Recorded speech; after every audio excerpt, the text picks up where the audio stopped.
Баткен облусун өнүктүрүү үчүн каралган каражаттар кыска мөөнөттүү, орто мөөнөттүү жана узак мөөнөттүү долбоорлорго берилет. Өткөн жылы Баткен шаары жалпы суммасы 317 миллион сомго барабар болгон базардын курулушун сунуштаган. Бул үчүн 50 миллион сом бөлүнүп, учурда иштер жүрүп жатат. Жакынкы жылдары муниципалдык базар пайдаланууга берилери күтүлүүдө. Бизге шаарга 70 миллион сом бөлүнгөн.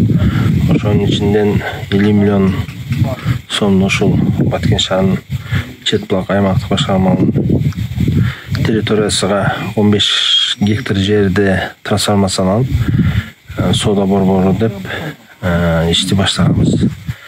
Азыркы учурда ушул сиздер көргөн курулуш иши башталды. Ага кошо эле 20 миллион сомго автобекеттин да курулуш иштери жүрүүдө. 2024 жыл ичинде бул объект толугу менен бүткөрүлүп пайдаланууга берилет. Жергиликтүү бийлик аткарылып жаткан иштер шаардагы автотыгынды азайтып, эл үчүн шарт түзүп жатабыз дешет. Учурда борбордук базар жана автобекет шаардын так ортосунда жайгашып, ыңгайсыздык жаратып келет. Бул Баткен шаарындагы чоң ортосунда автобазар жайгашкан. Жана жогоруда айтып өттүм, базар менен биргеликте жанында турат.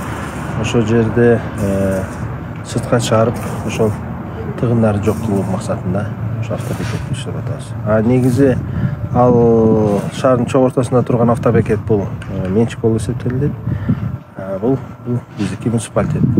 Өткөн жылы Баткен облусун өнүктүрүүгө деп республикалык казынадан 542 миллион сомго жакын акча бөлүнгөн. Бул каражатка жалпы 36 долбоор боюнча иштер жүрүп, анын 17си пайдаланууга берилген. Облустук бийлик казынадан бөлүнгөн акча айыл чарбасын жакшыртуу, интенсивдүү кооператив уюштуруу, тике суу кудуктарын казуу, ирригациялык системаларды жакшыртуу жана муниципалдык тигүү цехтерин уюштурууга багытталганын билдирди. Баткен районунун аймагында кийим тигүүчү цех, килим токуучу цехтер жумушка берилди.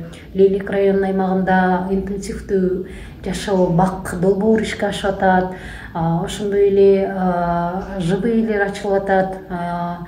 Андан сырткары ошо облустун аймагында ар бир эле райондун аймагында скважиналарды куруу долбоорлору дагы колго алынып, бүгүнкү күндө толугу менен ишке ашыруунун үстүндө иш жүрүп. Эскерте кетсек, 2021 жылы Кыргыз-Тажик чек арасындагы куралдуу жаңжалдан кийин министрлер кабинети жыл сайын Баткен облусун өнүктүрүү үчүн казынадан 500 миллион сомдон бөлүп туруу чечимин кабыл алган. Министрлер кабинетинин токтомуна ылайык 2021-2035 жылдарга чейинки иш чаралар планы кабыл алынган.